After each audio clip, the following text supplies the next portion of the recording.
welcome to the Blanco Wellness Podcast. Thank you for being here. Take a breath, settle in, and let's talk today about the moment that appears before every meaningful thing, and what most people do when they find themselves standing in it. There is a particular kind of standstill that is not about lack of direction. You know, roughly where you want to go. You can feel the pull of it, the business you keep returning to in your thoughts, the conversation that needs to happen, the change that has been forming quietly for months and is now impossible to ignore. The pull is real, and alongside it, equally real, is the feeling that stops most people from moving. The absence of certainty about how it will go. You do not know if it will work. You do not know what the attempt will cost.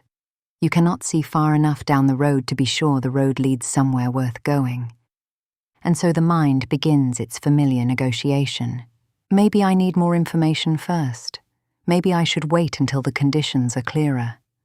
Maybe I need to feel more confident before I actually begin. Many people spend years inside that negotiation. Not because they are passive or because the dream has stopped mattering, because they have been waiting for certainty to arrive before they are willing to move. And certainty, for anything that genuinely matters, almost never arrives before the moving. It tends to arrive because of it. This is the central misunderstanding about confidence that keeps most postponement in place. The mind presents confidence as a prerequisite, as something that must be accumulated first before the attempt is made. But look honestly at how confidence actually develops in any domain. You do not become confident at swimming by thinking carefully about water on dry land. You enter the water, uncomfortable and uncertain, and confidence accumulates through the actual experience of navigating what you were afraid of. The confidence is a product of the engagement, not its precondition. Waiting to feel ready before beginning tends to produce not readiness, but a longer wait. A traveller crossing a mountain range found himself frightened as evening came on, and the path ahead disappeared into darkness.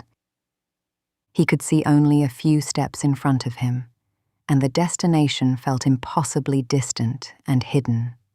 An old guide walking with him noticed the fear and said, "You do not need to see the whole mountain.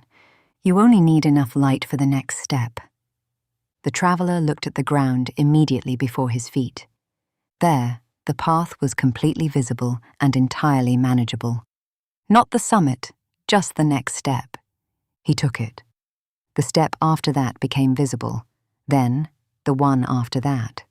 This is how almost every journey of genuine consequence actually moves, not through the prior resolution of all uncertainty, not through sufficient confidence acquired in advance of any attempt, but through a series of next steps taken by people who were often uncertain, often afraid, often unable to see clearly past the immediate horizon. The path revealed itself because they walked it, not because they solved it from the starting point. The river does not know every turn ahead. It has no map of the full territory between here and the ocean. It moves anyway, following the gradient before it, adapting to each new stretch of ground as it arrives.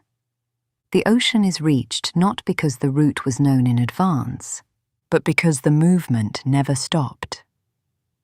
There is a fear that tends to surface specifically when something meaningful is within reach, the fear of failure, the fear of having tried and been wrong, the fear of the regret that might follow a choice that does not work out.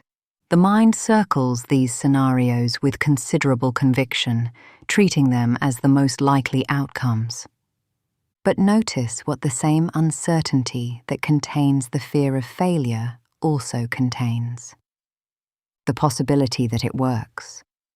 The possibility that this specific step leads somewhere genuinely worth having arrived at. The future is unknown in both directions. Fear tends to show you only one of them.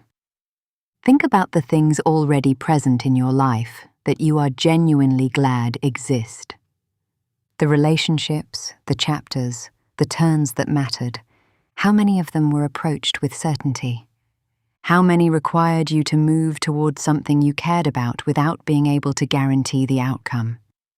Most of the worthwhile things in most people's lives began this way, in exactly the uncomfortable territory that the negotiating mind is trying to avoid. Which means that everything already good in your life is evidence of a version of you that was willing, at some earlier moment, to step into the not knowing. And evidence that you came through it.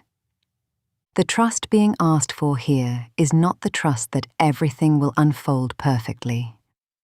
That is not available, and any version of trust that depended on it would collapse at the first unexpected turn.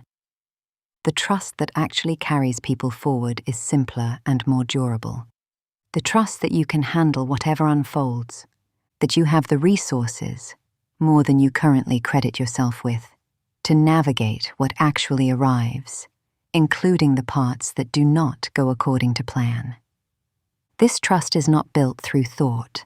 It is built through the accumulated experience of having navigated difficulty before, of having taken uncertain steps and found your footing, of having moved through things you were not sure you could move through, and discovering that you could. As we close today, I want to leave you with the simplest possible question. What step have you been postponing? Not because you do not know the direction, but because you cannot yet see the whole journey from here. What dream, what conversation, what direction that keeps returning? What thing your life seems to be leaning toward that you have been waiting to feel more certain about before you allow yourself to begin? You do not need the whole map. You need enough light for the next step, and the next step, looked at honestly, is almost always available. What is yours? Thank you for being here with me today. Until next time, be well.